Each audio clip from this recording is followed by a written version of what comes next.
This is Monocle on Fashion, a show on Monocle Radio offering global perspectives and nuanced conversation on the worlds of fashion and style. I'm Natalie Theodosi, your host and Monocle's fashion director. This week, we're turning our attention to Ukraine and all the ways its creative scene has been thriving despite the ongoing war. We first speak to Monocle writer Julia Jen, who has been covering President Zelensky's visit to France this morning. She tells us about the importance of utilizing creativity and soft power tools to reinforce Ukraine's message to the world. The best thing about fashion is that it really shows you what's going on inside someone's mind and what's going on inside their country, their sort of cultural interior. We then sit down with Vogue Ukraine's editor-in-chief, Venya Brykalin, for an in-depth conversation on the evolution of the magazine and his own role, the importance of having a seat at the international table, and keeping going as an act of resistance. Our mission is kind of address all these experiences, but do it in a very hopeful way to give people things to feel inspired by, to celebrate, even despite everything that's going on.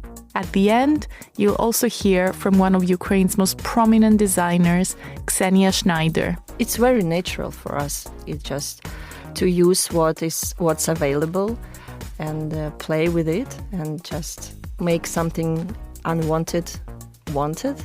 This and more on Monocle on Fashion. Let's start with Julia Jen, who will give us her perspective on the role of fashion and creativity in modern-day Ukraine. So, first of all, thank you. First time on Monocle on Fashion, right? Very exciting. So, to give us some context, Julia, tell us, you've been covering Ukraine since the war started, and in this morning's meeting, you were talking about coming on Monocle Radio on the news shows to talk about the latest in what's going on. So give us some context about what you've been covering today and where the story is at.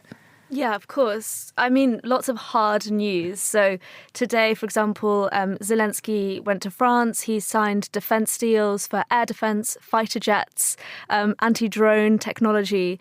And then also on the show today, on the briefing, we were discussing the corruption scandal that's going on in Ukraine right now. So, I mean, that's not great for Ukraine's image. So when Ukraine is in the headlines and when I'm talking about it on the radio, most of the time, sadly, it's very difficult topics. It's about how Ukraine is fighting for its survival and how it's working with European partners to really bolster its defences. And it's always nice to be able to, here at Monocle, I think that's one of the things we do really nicely, is talking about what other things countries are up to sort of behind the scenes, and also beyond kind of governments, what are sort of civilians up to on the ground, cultural figures, writers, philosophers, fashion designers.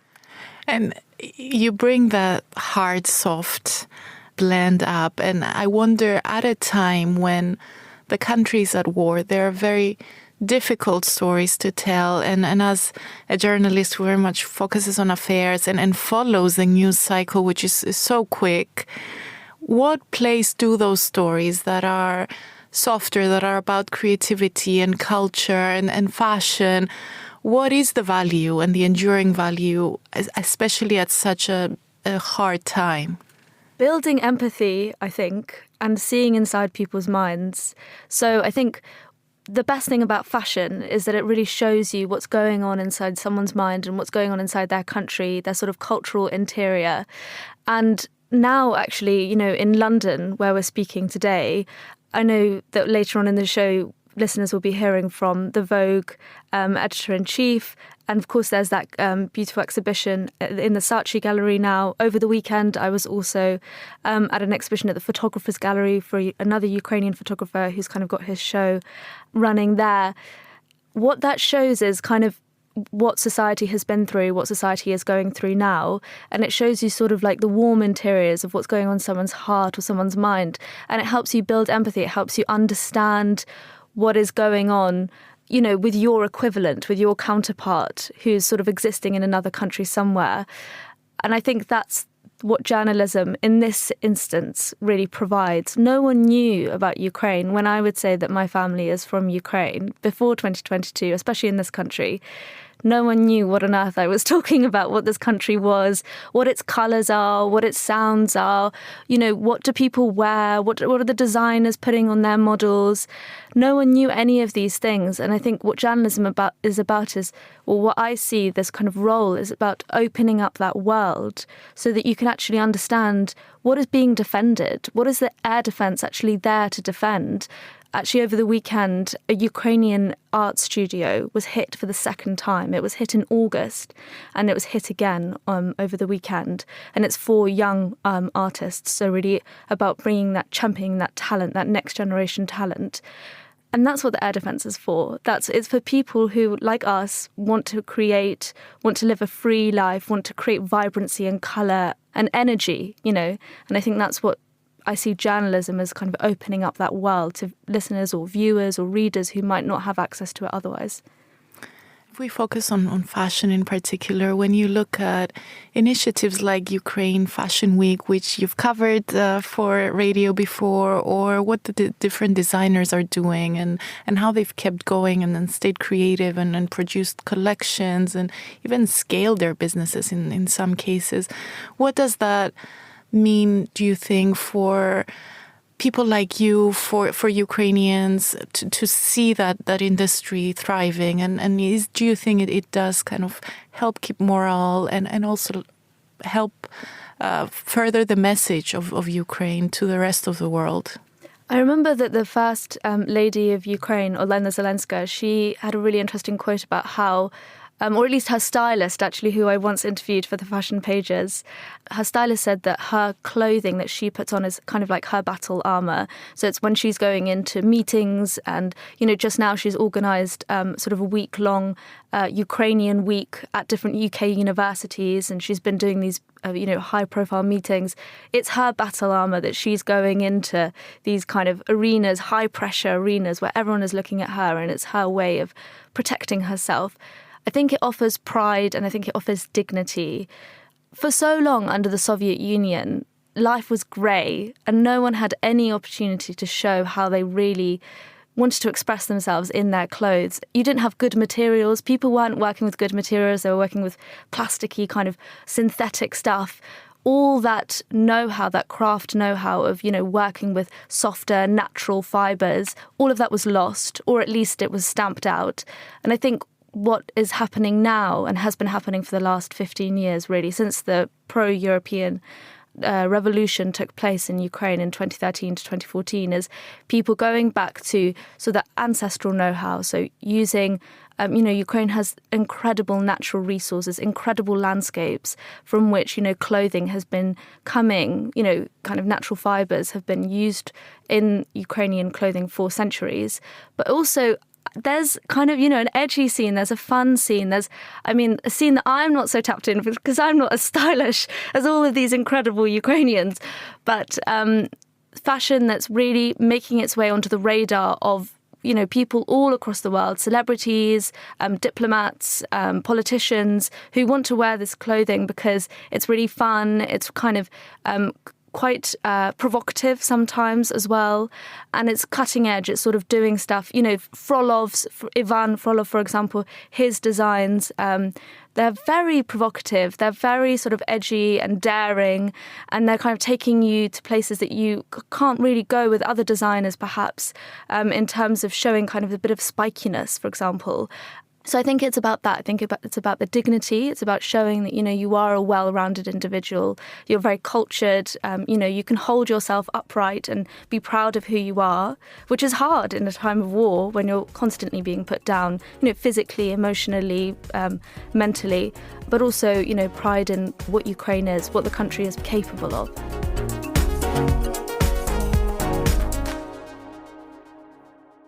A big thank you to Monocle writer Julia Jen for joining me here at our London studio.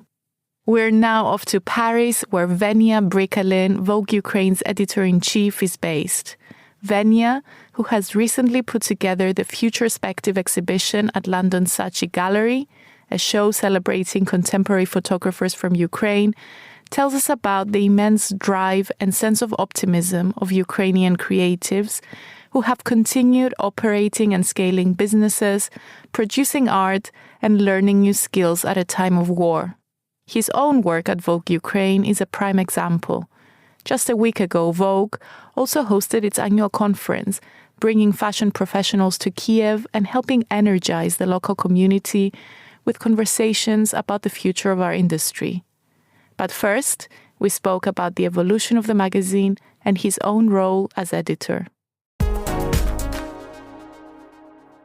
Well, my official title is I'm an editor-in-chief of Vogue Ukraine, which means I oversee both print edition and everything that goes online, but also as we are transforming into and venturing into new directions, that means overseeing everything that we're doing outside of our regular journalistic operation that comes with publishing books, to doing photography shows or any events that we are initiating to promote Ukrainian talent on the international scene. Yeah, so that's pretty much a 360 kind of operation these days, which I like to call it taking our expertise and sort of like the craft that we've trained to put into the two-dimensional space of a magazine layout and bringing it into the 3D of the real world, whatever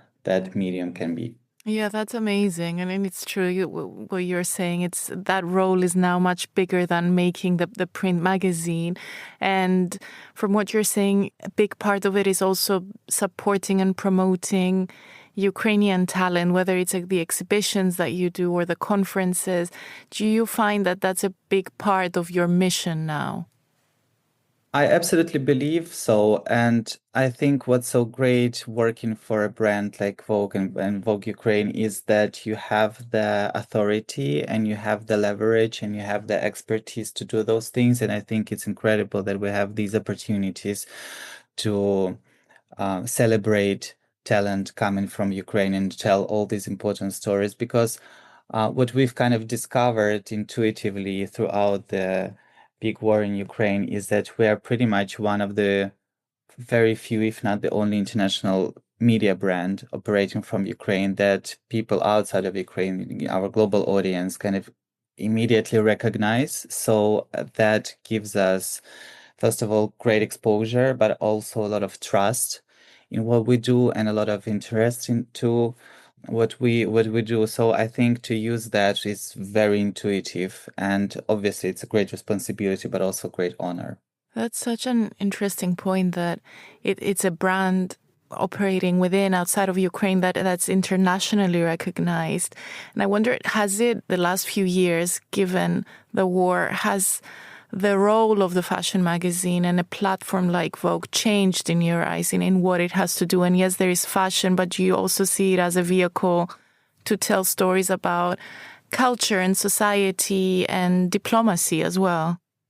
Well, I think historically what's been so great about the magazine is that we've never been purely fashion or lifestyle title. I think we've always, first of all, culture is such an important pillar of what we do and what we cover. But I think in general, the role of magazines has changed, and we've evolved as a brand, and Vogue Ukraine has become this, I think we've gained this new level of authority in the market, if I might say so, in terms of the outreach, but also in terms of the spectrum of the stories that we run and that we cover and people that we celebrate.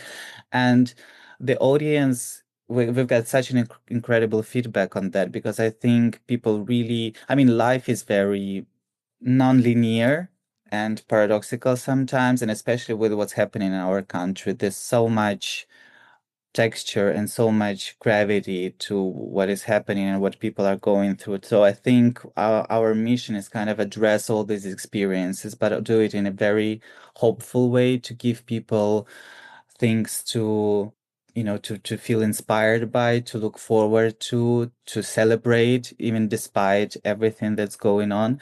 So yeah, I think we've really our voice is going so much bigger because of that, and and the spectrum of themes and subjects that we cover has grown a lot, and we're seeing very positive feedback from our audience in doing so. Absolutely. And tell me about your process, because you're now based in Paris, you're running the magazine. What does it look like doing the job from Paris and working with your team in Ukraine? Well, I think, first of all, like the bitter irony of what COVID has taught us is that we've learned to navigate this landscape and to operate in a way where you can work remotely. I've been traveling a lot before. And I think, again, we as an international brand, it's important for us to have the optics both outside and inside, looking outward and inward. And I have a fantastic team that I'm in touch pretty much like 24/7. And we've built this incredible trust with what everybody's doing and what we feel is important and what we feel is incredibly important to talk about. So there's a lot of conversations about what we're doing, why we're doing that, and how we're supposed to do that. So yeah, those are like my eyes and ears and my heart, talking to these people, to my team and working with them. But I also think it's important to have our eyes and also to understand what is happening globally and to be the part of a bigger conversation. And I always say, like if you want to be seated at the table, you have to take the seat at the table. And I think working internationally is what helps us keep this seat at the bigger table. That's such a good point. And I think it ties into what you're doing with the Futurespective initiative, right? And then the exhibition that you just had in London. So tell me more about that and how did the whole project come about? Well, I think it's such a great example of how we can use our platform and use our expertise in a meaningful way. So these projects actually started pretty much 1 year ago, where we announced an open call that was a big project in collaboration with Vogue, a global platform that is aimed to celebrate young photographic talent. So because we were seeing that the sort of like this new generation coming from Ukraine, people that see the world in a certain way, the stories that they tell, and we wanted to share that with the world and with our global audience. So we ran this open call, which lasted for pretty much 3 months, and we've just literally said, you know what, folks, you don't have to be necessarily an established fashion photographer. You don't have to have a great equipment, or you do not have to go into the studio and do these lavish productions for us. Just send us what you feel represents your world and your vision and your photographic sensibility. And we've received around 700 submissions. Some were people that we knew already, but a lot of people that we've never heard of, people that some might not even have a proper website, or you go on their Instagram and there would be like literally like 12 pictures of, I don't know, landscapes or lifestyles. And it was an incredibly exciting thing for us to do, because we've really discovered so many young, incredibly talented people that are, based in Ukraine now, or they were born in Ukraine and they train and live somewhere else. So to us, this exhibition was partly a survey of what contemporary photography is about in Ukraine and what are the topics that people feel interested in and the way they visually reflect on the world, but also it was our way of sharing it with the world, saying like, this is the generation that's going through so much trauma and struggle and pain, but how do they process it necessarily? What are the stories that they choose to tell? And a lot of feedback that came from people that came to the Saatchi Gallery, where the exhibition was showcased in London, was that they didn't expect how hopeful and joyful that photography will be. And it wasn't necessarily our aim to do that, but I think it really reflects on so much how Ukrainians in general look at the world with so much compassion, but also vulnerability and then irony. Because a lot of the photography that was there, like you can sense there was a great sense of humor about it. And I think that that's something that we share as nation in culture, is that people are really coping and going through a lot, but doing that with a sort of like hope in their heart and, and smile on their face a lot of times. I think it's also really important that you have done this for photographers, because usually the industry at large puts a lot of effort in promoting the fashion designers, but this is a group of creatives that do all these other things that feeds into the industry. And is that quite a focus to also help the photographers and the artists and the writers? That is true, because funnily enough, you mentioned this because like when we started these kind of global interventions, the first two that we did were in Paris, and they were, yes, focused on fashion designers, of course, because coming from Vogue Ukraine, that's immediately what people would think. And this year we diverted to photographers, and again, not just in terms of fashion and art, but like looking at it as a broader medium and art form. I would love us to see sort of like go in full spectrum. And as you said, like there's something that I'm thinking of now, and we might be talking to the team about writing, but honestly, also like moving image is such a fantastic tool and fantastic genre. And I'm kind of like, I would love us to go into that direction as well. I think what's so great about creativity in general is that it's, regardless of the medium you're using, it's the story that you choose to tell. And we, as a magazine, as a brand, are there to celebrate those stories and to celebrate those people behind that. So I think it can be pretty much any medium, of course. Amazing. So we should expect from next year more exhibitions and maybe experimenting with new mediums as well. I'm hoping so. It's an incredibly exciting journey, and I have to say, it's also you feel. I remember like when we did the opening, and some people would come to me and say like, you guys should be so proud. And at the end of the day, I'm terribly proud of the people that we have the opportunity to showcase their work and to celebrate them. I think that's really like the one of the most beautiful parts of this job is to have that opportunity and to give them the space and the chance to shine and to maybe change their lives in some way, hopefully. Tell me also about the conference that you've just had. I saw snippets online and it looked like so many interesting conversations being had, people traveling to Ukraine, some people logging on. What are the kind of conversations that you want to highlight and the topics? And also, it's quite important, I guess, for you to be bringing some people to Ukraine and then to see the reality of how Ukrainians live, right? Absolutely.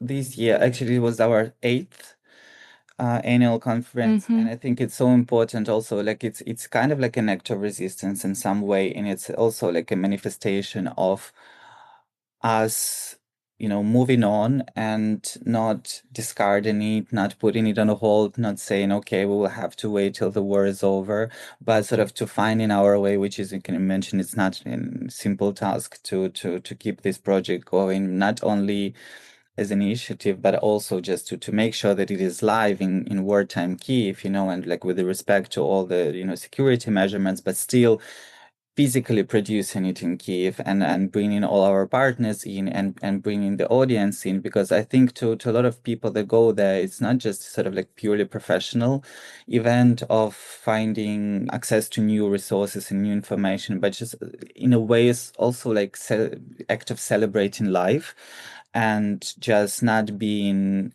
cut off from the outer world. So that's, as you said, like we do have people coming from London, from Paris. We have people that came from Scandinavia to speak, and this, I think, from there on their side, that's also a big act of support to show up and to have these conversations going.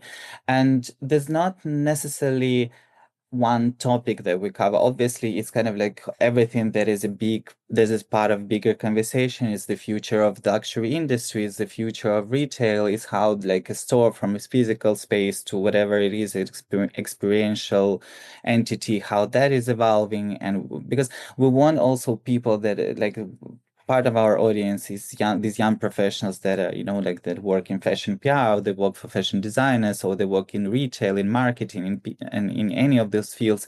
And we want them to be energized and to actually to to have something to look forward to and to get a meaningful information that's going to inspire them and help them be better in their jobs. So that's a big part. Obviously, talking about AI, how that's reshaping pretty much any business that we can think of. The evolution of creativity, the role of designers. So yeah, it's sort of like it's a big pie of different topics, but I think it's like the common denominator is how the world is changing and how you can adapt to this change, how you can anticipate where the world is going in terms of making your business successful, making your creativity bloom, and becoming a better professional. I think that's our object. It sounds incredible, and I think it's such a important case study of the power of bringing people together and not, like you said, putting a pause on things even when things get really, really tough.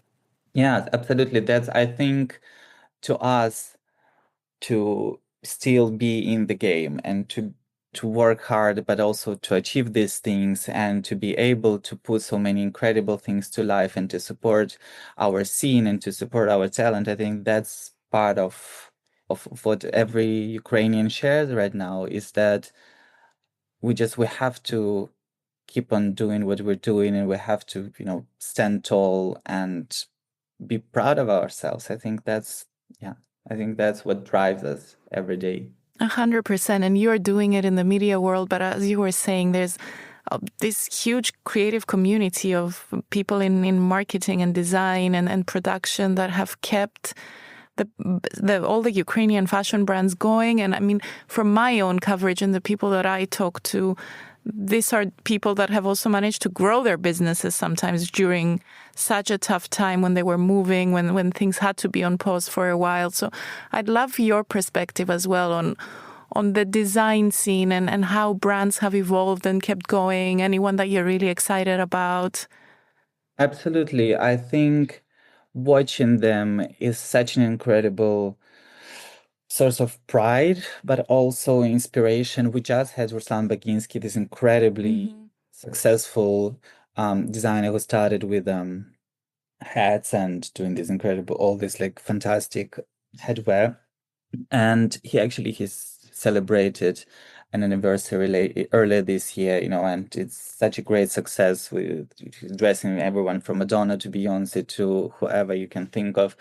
And yeah, I would say there's an elite group of these designers, depending on how you count. I would say between 10 or 2 dozen, that have performed incredibly well, again, amidst everything. And everyone I talked to, especially when the big war broke out in Ukraine, everyone was kind of like, they shut down their production for 3 to 4 months, and then slowly but surely finding putting their foot back into the game and sort of like trying to find new ways of, relocating their productions, but also rearranging their supply chain and, even retraining workers, because some would leave the country and they would have to find new people for their team, all those things, but also making sure that their international partners still feel confident in them, in that they're gonna respect the contracts, and that they're gonna still deliver the product, and the product's not gonna get worse. So yeah, there's a huge respect for those. If you ask me who I'm excited about, it's incredibly great to see people like Svetlana Bevza or Litkovska getting their momentum on the international scene. And Svetlana is showing in New York, and Lilia is doing presentation in Paris, and they sell pretty much everywhere globally. Ksenia Schnaider is an incredibly good case. Gunya project, I ideally love what they're doing. They started as this small kind of art and craft brand, adapting and re-energizing, reintroducing local craftsmanship and repackaging that into incredibly contemporary product, and building their range starting from ceramics and jewelry pieces, and now they're doing full-on clothing and all those things and selling to the best stores in the world. So I think that's a fantastic way of also celebrating Ukrainian creativity, but doing that in a very modern ways.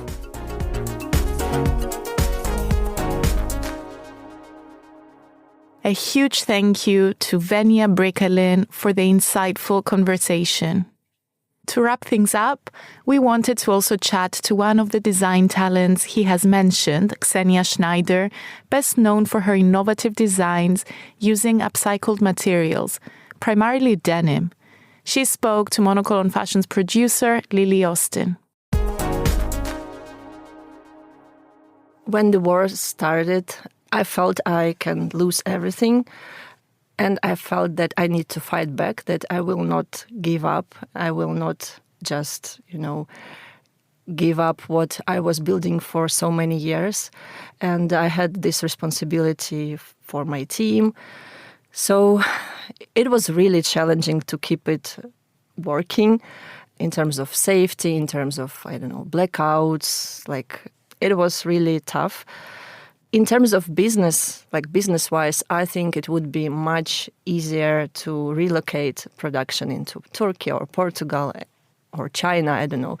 But for me, as a Ukrainian girl, it was just, I couldn't move anywhere. I thought we need to keep this made in Ukraine as long as it's possible.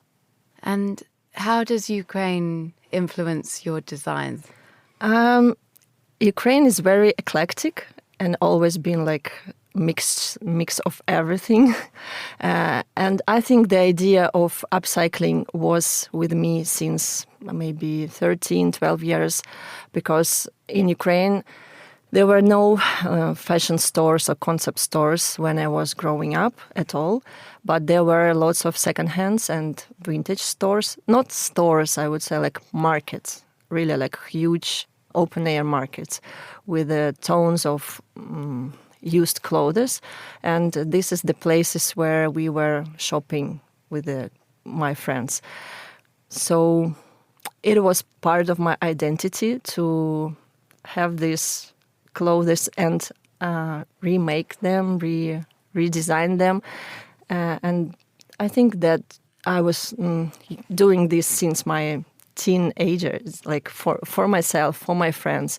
And when I became a designer, it was organic way for me to use this as a raw material. I wanted to talk more about the sustainability aspect of your brand, because it's not just a kind of word tagged on the end, as it often is with brands from, as you said, from the beginning. This was part of it. But I was shocked to read that when you first founded your brand, reclaimed denim was kind of a fringe idea, and therefore it was also quite an economical way of making clothes. But since then, reclaimed denim is 4 times more expensive than new denim. What effect has that had on your business? When we started, we could buy a second-hand pair of jeans for, I would say, I don't know, $5, €5. And now it's 10 times higher. The price is higher because I think we really shaped the market in Ukraine in a way that there is a chance to become a successful fashion business, upcycling clothes. And there are lots of young kids who are following our route. And there are lots of amazing brands who are now doing upcycling in Ukraine. I would say they don't have international success, most of them, but locally they are powerful. They have huge network, and because of war, we are limited with this secondhand clothes. Logistic is broken, so that's why, in general, prices went higher in Ukraine for everything. And because of this huge demand for these clothes, not only from fashion designers, but also from people who are struggling and who need to buy secondhand because they can't afford new clothes. So everything influenced the price, and now it's higher than in for the same jeans in Great Britain, I would say. So you can buy secondhand clothes here much cheaper than in Ukraine, and it's crazy. but still we have to do it. It doesn't make you want to rethink your kind of business model? I'm always thinking about it, but I'm a designer on the first place, and I'm a businesswoman on the second. That's why my decisions are led by design and inspiration rather than business aspect. So, yeah, that's why we're still doing it in Ukraine. I wanted to ask you about that, about the inspiration behind your designs. What inspires you? It's hard to say one thing that inspires, but usually I get inspired when I just came to our studio and I see a bunch of old clothes and I just start experimenting, cutting them, and that's how ideas came. I really like to work with the material. I don't do sketches. I don't know, my imagination starts working really fast when I just see materials, fabrics, and I can create anything. Anton works differently because he's more graphic designer, so he needs his laptop and he do all the sketches in Photoshop. But so he can give me some direction, some idea of silhouettes, and then I will do it in my studio with my hands. So it's very much a collaborative process between you and your husband. Yes. Yeah. I'm not sure everyone would find that super easy to work with their partner, but it works for you. It works for us because we have, as I said, same taste, same vision. So we never argue in terms of design. We can argue in terms of I don't know, money, other business issues, but never design is always we are not fighting on design. Luckily. I'm glad to hear that. Yeah. And I'm interested in how your designs, you mentioned how they are very Ukrainian in some sense. Were you surprised at how they have translated well internationally? You mentioned influencers really loving your designs. What do you think about them speaks to people kind of globally? I think because they are unique. So that's the main reason why people love or hate them, because usually they see them and they never seen something before, so they are or shocked or impressed. And influencers are the people who are fashion early adopters, so that's why they rather love our designs. But we receive lots of negative comments online, for every collection, and for me, it's just a part of process, receiving good and bad comments. That's how I know that I'm doing something important. I wanted to go back to sustainability because I think it's really remarkable that it's a value that's in your DNA. It is often something that's kind of added on to a collection. It's a word that's thrown around, but maybe it doesn't kind of translate fully. Do you think it's possible for a brand to be inherently sustainable? Oh, this the meaning of what is sustainable change, I think, every season, every year. So now I see every brand, every fashion creative director said that it's impossible to be sustainable. We just need to try to do our best to reach sustainable in any possible way, sustainability. So for us, it's just, I don't know, it's just the way we live, the way we see things. It's very natural for us. It's just to use what's available and not to overproduce anything, and play with it and just make something unwanted wanted, beautiful, add new senses, add new values to that stock or unsold goods or something like this, or something that will go landfill, just take it and make it available. As we're talking about it, it's making me think about how reworking materials as you do, you're kind of adding a story to another piece that's already had a life. Yes. Is that part of your as the inspiration to your work? Yes, for me, it's really exciting to take something from the rubbish and make it available, like make it so beautiful that you can sell it in a concept store like Selfridges. It's a challenge, and I get really excited, like to be able as a designer to improve my skills and my work, to be able to sell it to customers who are used to buy luxury goods and to pursue them to invest into secondhand or I don't know, just rubbish things, but redesigned by myself. So for me, yeah, it's something that inspires me every day. That was Ksenia Schnaider talking to Monocle on Fashion producer Lily Austin. And that's it for today's show. Stay tuned for more designer interviews from next week. Today's episode was edited and produced by Lily Austin. I'm Natalie Theodosi. Thank you so much for listening.